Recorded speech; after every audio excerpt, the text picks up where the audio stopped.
fans na nawagan sa management at nabahala para kay Kim Cho. Paolo Avellino todo bantay sa aktres. Tila sobra na at below the belt ang pangbabash ng kritiko ni Kim Cho na ikinabahala na ng solid fans nito. Paolo Avellino todo bantay kay Kim Cho sa kabila na mabanta sa aktres. Mas pinaigting umano ang seguridad ni Kim Cho kasunod ng mga nakakaalarmang komento at umano'y pagbabanta laban sa aktres na kumakalat online. Nagkaroon ang aktres ng photoshoot sa Binondo para sa isang brand. Nagbigay ng kanyang pahayag ang isang kritiko ng aktres na tila nagbabanta ito. Sa komento nito, minensyon pa ang pangalan ni Kim Cho at Paolo Avellino.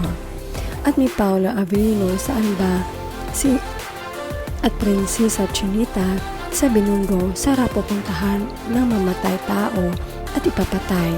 Dagdag pa niya napakawalang hiya ang Kim Cho na yan. Sobra ang kagagahan.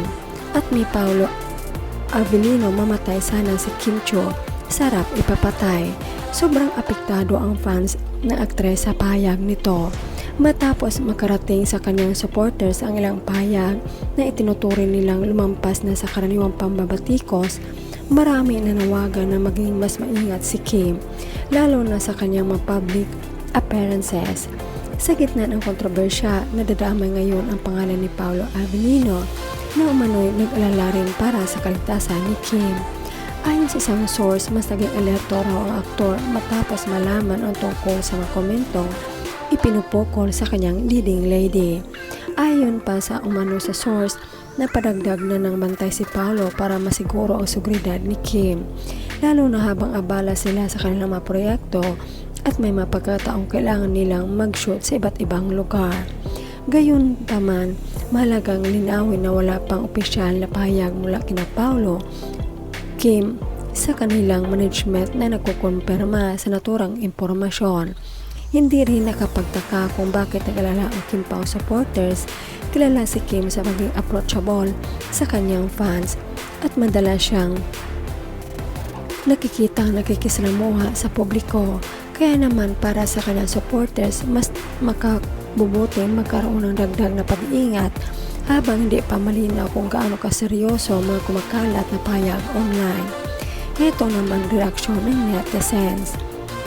Kim has faced a lot of bashing, but threats and people wishing her dead that beyond bossing.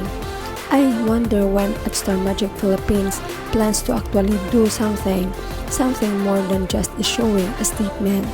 Nagagawa ng ibang management, so why can't they? Grave threats are classified as private offense under Article 282 of the revised Penal Code, so the injured party, the person threatened, is the proper party to initiate the complaint. Kim should act just like what Naden did. Same bashers na hinaras friends ni Paolo Avellino at Prinsesa Chinita, niling si Paolo Avellino sa ibang girls. Din nung nabasa back to hate comments and death threats. Ano na at Star Magic Philippines, same sa isang account sa at Showtime na YT channel, commenting rape Kim Cho. And I'm not really sure when makagats ang at Star Magic Philippines to issue a statement for or pursue a case para may matanda. They just let it slide every time.